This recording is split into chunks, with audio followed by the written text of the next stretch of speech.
Hello and welcome to my podcast Renew Motherhood. And here we continue with part 2 of the episode Learn to Learn with the world's fastest reader, Howard Berg. Enjoy it. Now, you know what happens when you do this 3 times? Nothing. Now, you probably would like something. So let me show you how that works. Remember, we talked about Pavlov. Remember Pavlov? He rang a bell, he fed a dog. He rang a bell, he fed a dog. Eventually, he rang a bell and the dog drooled. You don't want to drool. The latest studies on the brain say it takes 90 days to make a habit, not 30, 90. If you do what I showed you, slow, medium, fast, every day for 90 days. Now you're in an important test and it's long, like an SAT or an ACT, it's many, many hours, and you start to get tired. You can't think. You don't want to stand up in the middle of the test and start rubbing your shoulders. They'll throw you out of the room. They'll think something's very wrong with that person. What you can do, grab your thumb and say to yourself, I feel great. Yes, that's your bell. Every time you did this, you felt better. You stimulated the left brain. You stimulated the right brain. You did them both at the same time when your knees were moving, and it woke you up. And now you remember it and you go, I feel great, yes, to yourself. And your brain remembers every time you do this, you wake up and the test is still going and you wake up. Or the class is boring and you wake up. You're studying at night and you wake up. And now this is emotional intelligence. They don't teach this in school. They expect you to know how to do it, but they never show you how it works. And if you do this right, you can learn to relax. Like, imagine them teaching you to drive and you perfect, you know how to drive. Time for the road test. And you call me up and say, Howard, I failed. How could you fail? You were so good at driving. I got nervous. It was a test. I couldn't remember what you taught me. You know how many people have that experience? What if you knew how to relax instantly? Just like you now know how to wake up. What would happen now when you take the test is you put yourself in a relaxed state. So when you're taking that SAT or the ACT, instead of going, oh my God, it's so important, what am I going to do? You're so focused and calm, you do really, really well. You remember everything you needed to remember instead of panicking, which so many people do. And you can wake up if you get too tired. So you don't say, I want to go home now. I don't care anymore. How many students, like 3 hours into the test, I don't like this. I'm bored. I want to go home. And their parents spend thousands more in tuition because the scholarship they would have gotten if they just stayed awake another hour, they didn't get because they were too lazy to go another hour or two. This is things every school should teach. How to stay in state, how to remember. This is only one tool. There's many. There's many tools for state. There's many tools for memory. One tool works better in languages. One tool works better in science. Another works in a novel. It's not the same. Reading a novel isn't learning to do surgery in medical school. If the person reading the novel read like a doctor, it would be horrible. It would be too hard. If the doctor read like the person in the novel, they kill somebody because they don't remember.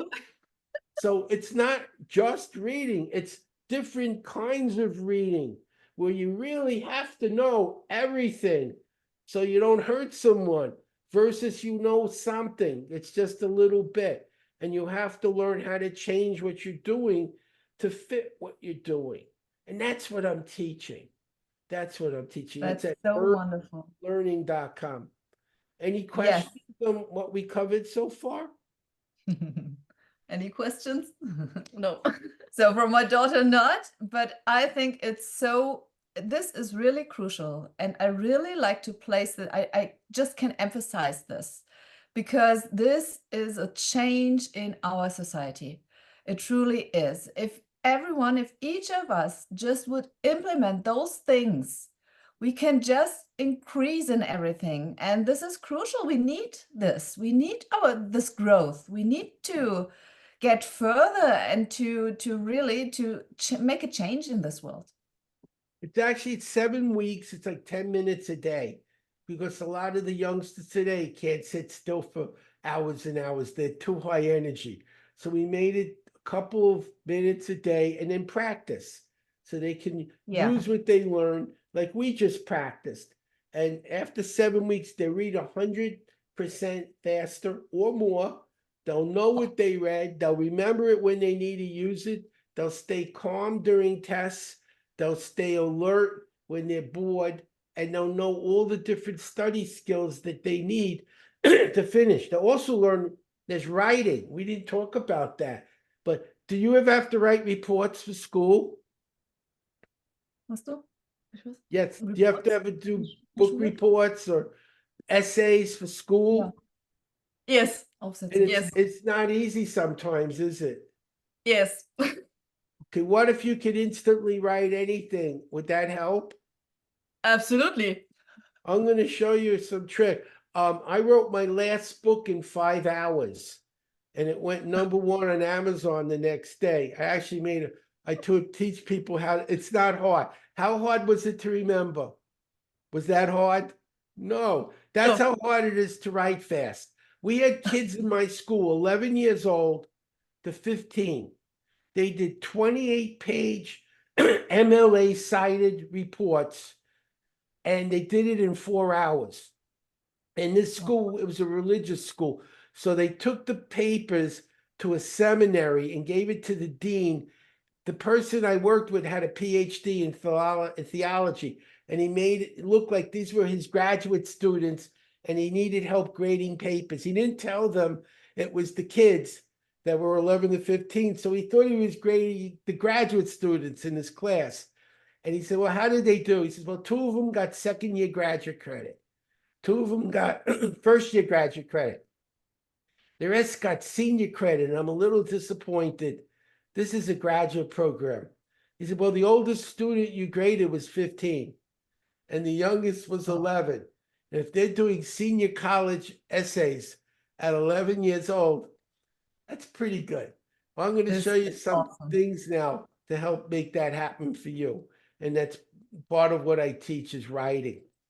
So why do we have trouble writing? What causes writer's block? Well, we normally communicate. We do what I'm doing now. I'm talking. But when you write, you're not talking. Using your hands. What are you using, a pen or typing? You're using your hands to make words. That's not what your brain does normally. And so it has to take your ideas that are in here, instead of out your mouth, out your hands. And getting the switch from the mouth to the hands doesn't always go smoothly. So you're staring at the blank page. You don't, what am I going to say? What am I going to say? You can't think of what to say. That's one problem. The other problem is there's 2 parts to your brain. One side likes to edit, make it perfect. One side doesn't care, just wants to get the job done, wants to write and go out and do something else. So what happens, and see if you can relate to this, you write 10, 15 lines, you look at what you wrote and say, this is terrible, and you erase it, and you start it again. This is worse, and you erase it. An hour later, you got nothing done. You've been working for an hour and nothing's done. So what I teach students to do is write the bad paper first. Do the whole thing. Don't fix anything. Finish it. Now, go back and perfect it. Analyze it. Make it an A. If you just let your brain tell the story first, don't correct anything, and go back after and correct it, you'll get it done in half the time. And I'll teach you 3 ways to do this now. Would that help you? Absolutely. I got this from an interview with Paul McCartney. Now, I'm in Guinness as the fastest reader in the world. He's in Guinness as the most prolific songwriter in the world. Writing songs is like writing a Yes, story, only it's shorter. But right. he did the best job in history, so I'm going to say he's pretty good at it. What he said he'd do is he'd listen to a song that already someone else wrote. And then he would change some of the notes, and he changed some of the chords, and he changed some of the words, and he changed some of the chords. And when he was done, the song was totally new. It wasn't the song he started with, he morphed it into the new song from an old song. How can you do that? I'm going to show you 3 ways to do that right now. One way is you look at a book and how they put it together, the way they used headings and titles and bolding and italics. That would work very well in my report. If I use that same style of organizing, it would really work well for me. So you copy out 1 or 2 chapters with the formatting, then you erase what you copied, and you keep writing using the formatting you just used. So it's your book, but it's their formatting.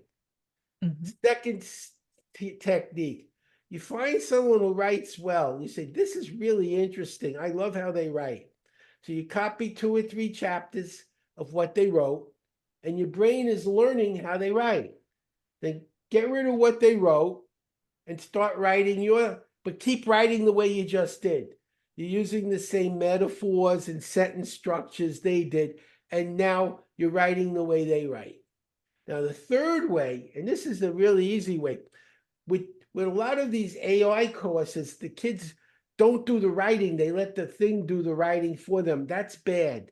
That's not good. Here's what you can do with AI. You have it make an outline. So I would say, I'm reading A Tale of Two Cities. Give me an outline of the plot, the characters, the theme, the atmosphere of the book. Give me an outline. And it gives you the main thoughts and ideas and things that the characters are doing. And then you turn that into a report. It's not writing the report. It's telling you what ideas to write about. So you have a list of things to write about, which is better than a blank page. And you're writing. The AI is not writing. You're writing. What the AI did is tell you these are things you can write about.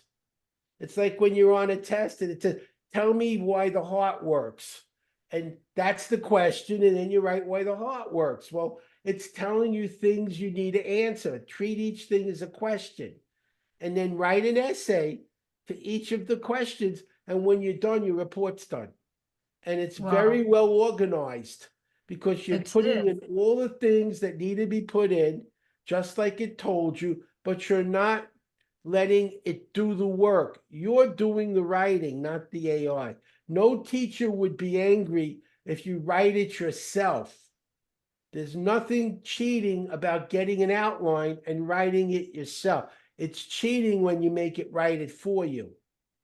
And they won't even know that it did it because you're writing it yourself. It's your own words. It sounds like you wrote it because you wrote it, but it's telling you what sequence to use and what ideas to write about.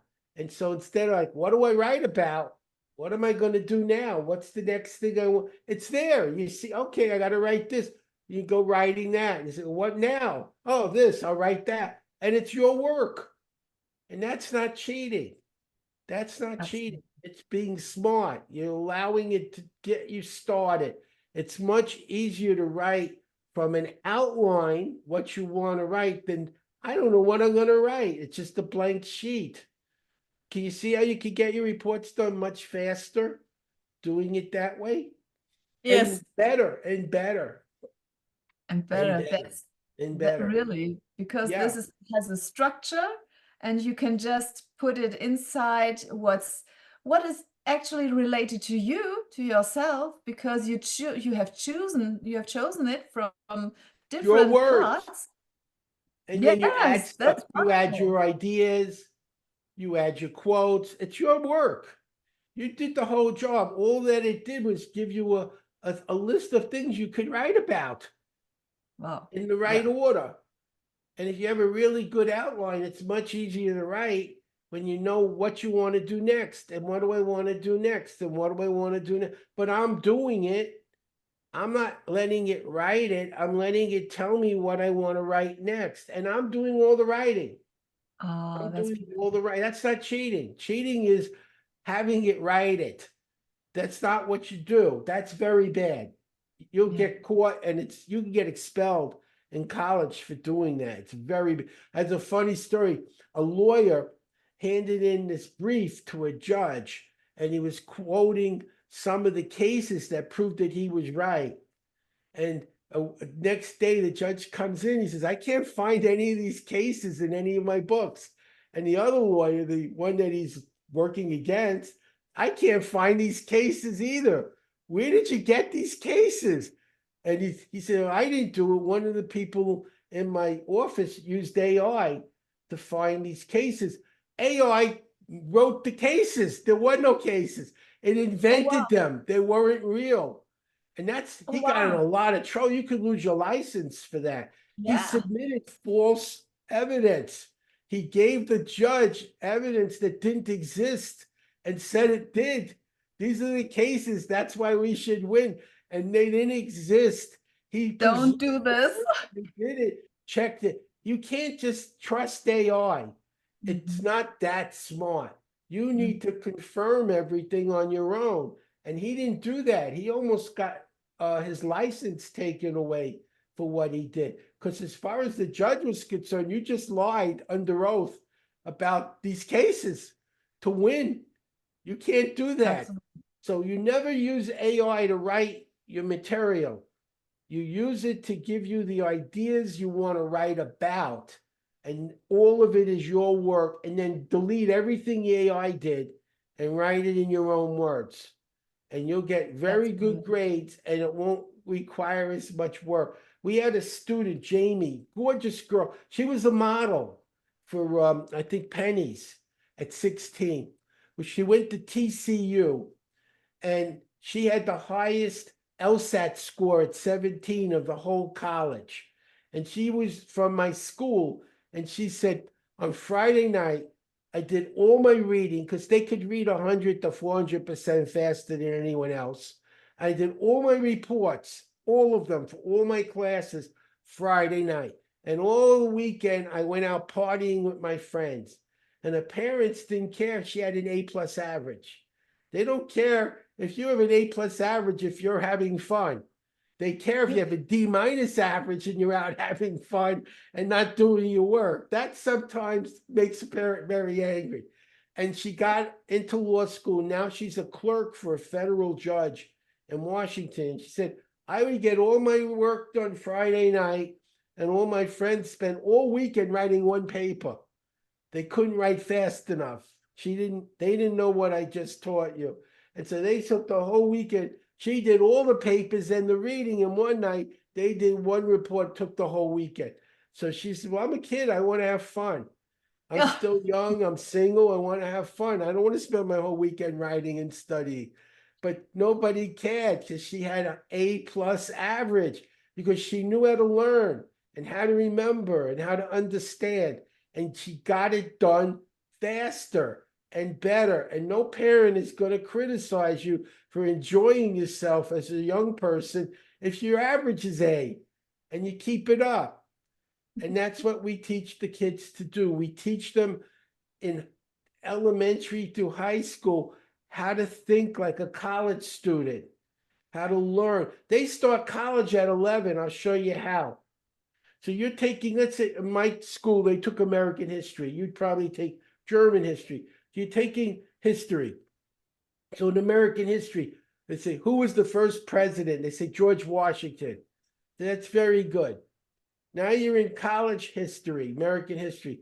Who was the first president? George Washington. Very good. What changed? What changed? Nothing. Something changed. It's $5,000 to go to the course in college and free in high school. So now you're paying $5,000 for the same information. What if you took Wow. an AP test in high school? Because you knew how to study like a college student, You read the high school book, now get the college book, and you learn this much more. It's this much more. Who's the first vice president? Who's the first secretary of state? A few more names, a few more wars, a few more, that's history, a few more inventions. You learn a few more.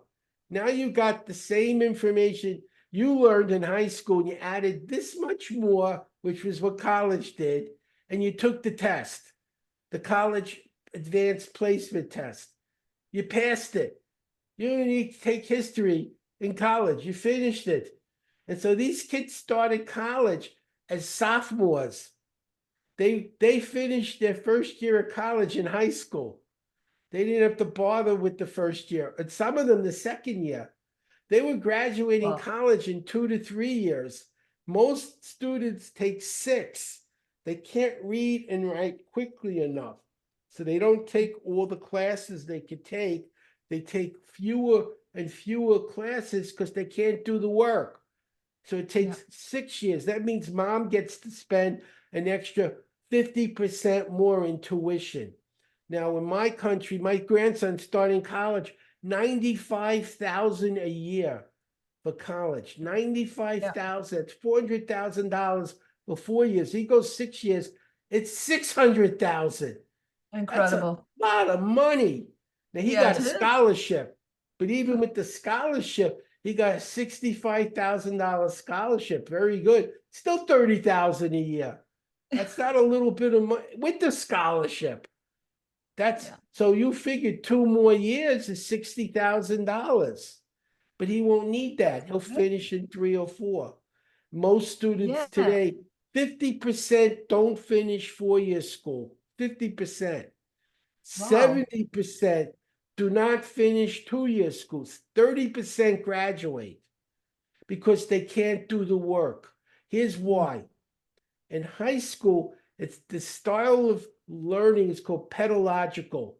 Children, here's the facts you need to know, and they put them on the board, and they tell you the facts, they tell you the formula, and the test is the 10 facts they showed you yesterday, and the 10 formula they taught you yesterday. They told you what to study, they told you what you needed to know, and you learned it. That's high school.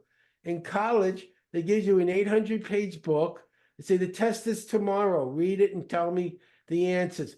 My first class in college was a Tuesday night. I never forgot this. In English. They gave us the Odyssey, which was this thick. It was about 500 pages. It's Tuesday night. We finished class at 9 p.m.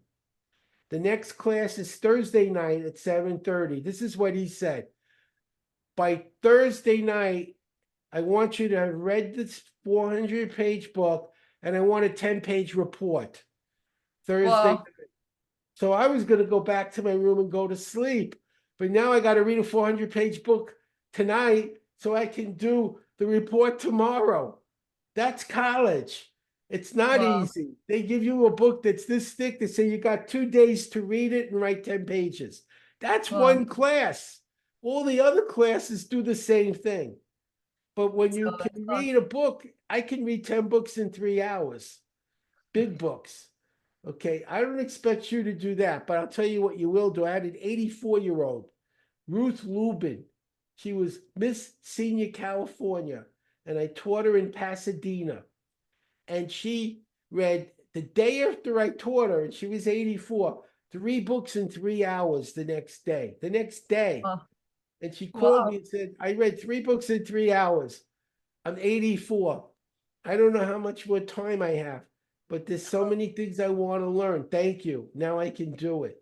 And if an 84-year-old can read 3 books in 3 hours, I bet you can do just as well when you learn the whole system. Again, berglearning.com. We have a team of people. They help you if you have a problem. They show you how to fix it. And when they can't, I do it. Because I don't just want people to buy a program. I want them to learn it. The world's in trouble. You watch the news. There's all kinds of problems, and young people are going to get stuck with all the mistakes people have made. And no one's teaching you how to fix those problems. My Right. goal is to make students like you smart enough so you can fix the problems. I can't fix every problem, but I can help someone who becomes a doctor find a You can cure. multiply us. Right. One person reads 50 more books in cancer and finds a cure. Another one finds a way to stop global warming, and they do it because they can learn more. They read more. They understand it. They remember it. They can connect the dots. And now we have smart people who couldn't have done something doing it, and the world is a better place. That's really why I do this. I'm 75. And I like what I do. I feel it's a responsibility. I don't think everyone in the world could read 80 pages a minute, but imagine if everyone in the world could read 100, 200, 300% faster and remember Wonderful. it and understand it. How much better jobs would they get? How much more Absolutely. money could they make? You make more money when you have better information. A brain surgeon makes more money than the person who's digging a hole in the hot sun. It's still hard work. I'm not knocking it. It's very hard work, but they'll never pay them the money they'll pay a brain surgeon because that person's information is worth a lot more to you Mhm. than the person who digs a hole. It's physical. And in Mhm. life, the people who know more and have better knowledge do better. I want students to start their own businesses, not get jobs. You never make the same money in a job you make when you work for yourself. If they give you $100,000, you made $1 million. They give you $1 million, you made 10 million. They can't give you what you made. You have to make a profit. If you work for yourself, it goes to you, all Yes. of it. Why wouldn't you want all of it? Why do you want to give it to somebody else? And so I Right. had a group of kids, 11 to 15 years old, very young. One of the kids' brothers had Down syndrome, and they Oh, wanted to help find a cure. Obviously, you're 11, you can't find a cure for Downs. So they raised money. They started a website called Adopt a Mouse. They made a mouse out of felt and made it in China. They were 11 to 15. They read a book on how to do a website. They made their own website. They read a book on how to talk in public, how to speak. They spoke for Rotary and Lions and on TV. In their first year, these 11 to 15-year-old children made 93,000 American dollars in their first year of business. And this is the best part. They won the Silver Pyramid. Once a year in Vegas, they have like the Oscars for the movies. They have one for advertising. And they won as the wow. best not for profit business in America. They beat Rotary, they beat the Red Cross. They were 11 to 15 years old and had the best business running in America at 11 years old. Wow. What are they going to do when they grow up? Do they need a job? No, they already were making 93,000 a year when they were 11 years old. They'll never need a job. They already know how to do it. And when they get Yeah. out of college, they'll be even smarter. And that's my vision for young people like you. When you get out of college, say, where am I going to find a job? And even if you find one, they don't pay you what you're worth. They pay you what they think they can make money off of you. They're going to Mhm. always pay you less than you make, or else they lose the business. Instead, you get it yourself, and it's so much better. So you buy a computer. It's say it's $3,000. You have to make 4,000. So after taxes, you have 3,000. So that $3,000 computer costs you $4,000. If Right. you're in business, the business buys the computer. They spend $3,000 and it's tax free because Mhm. it's a write off, it's a business expense. You need a Right. car, it's $60,000. You need to make $90,000. So after taxes, you have 60. A company leases the car, the $60,000 car, it's tax free because it's a business expense. Everything is set up for people in business. The Mhm. things, health insurance, you pay for it after taxes. Businesses pay for it before taxes. So Mhm. if you have a company, so many of the things you do that you have to pay taxes and then pay the bill, you pay from the business. It's legal. And $1 Absolutely. is $1, not $2 is $1. Yeah, And that's why right. it's so important. Even if you get a job, have a side thing, a business on the side, so Yeah, you can do certain expenses like a computer or a car through that business, even if it's not your main income. It's still income. And right. that business can have a business expense, even a small business. It can still buy that computer for you. And it can buy some of the books you need because it's stuff you use for business. As long as it's legitimate for the business, businesses can spend the money and before taxes. They write off what you pay for after taxes. Right. Why don't they teach That's that in so school? wonderful. Howard, our time runs out. I think we can talk for hours, and still it's more A and little more more. next And time. How to be a genius. I could teach you how to be a genius next time.